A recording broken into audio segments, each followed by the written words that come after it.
దేశంలోని పలు రాష్ట్రాలకు కొత్త గవర్నర్లను నియమించారు రాష్ట్రపతి ద్రౌపది ముర్ము. ఈ మేరకు డిసెంబర్ 24న రాత్రి ఉత్తర్వులు జారీ చేశారు. 3 రాష్ట్రాల్లో గవర్నర్లను బదిలీ చేసి 2 రాష్ట్రాలకు కొత్త గవర్నర్లను నియమించింది. ప్రస్తుతం మిజోరాం గవర్నర్గా ఉన్న ఖమ్మంపాటి హరిబాబును ఒడిశా గవర్నర్గా నియమించారు. బీహార్ గవర్నర్గా కొనసాగుతున్న రాజేంద్ర విశ్వనాథ్ ఆర్లేకర్ను కేరళ గవర్నర్గా, ప్రస్తుతం కేరళ గవర్నర్గా ఉన్న ఆరిఫ్ మహ్మద్ను బీహార్కు బదిలీ చేశారు. మిజోరాం గవర్నర్గా జనరల్ విజయ్ కుమార్ సింగ్, మణిపూర్ గవర్నర్గా కేంద్ర హోంశాఖ మాజీ కార్యదర్శి అజయ్ కుమార్ భల్లాను నియమించినట్లు రాష్ట్రపతి భవన్ అధికారిక ప్రకటన విడుదల చేసింది.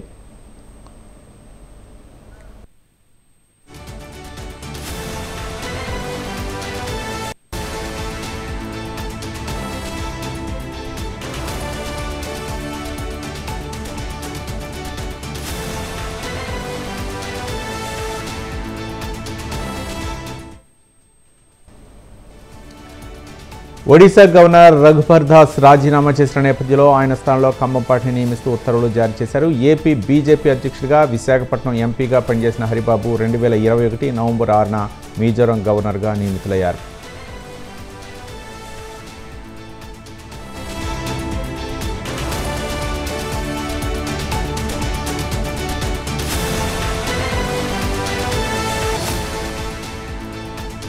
ప్రకాశం జిల్లా తిమ్మసముద్రంలో ఖమ్మంపాటి హరిబాబు జన్మించారు. విశాఖపట్నంలో బీటెక్ చదివారు. ఆంధ్ర యూనివర్సిటీలో ఎలక్ట్రానిక్స్ అండ్ కమ్యూనికేషన్ ఇంజనీరింగ్లో పట్టా పొందారు. అదే యూనివర్సిటీలో మాస్టర్స్తో పాటు పీహెచ్డీ కూడా పూర్తి చేశారు.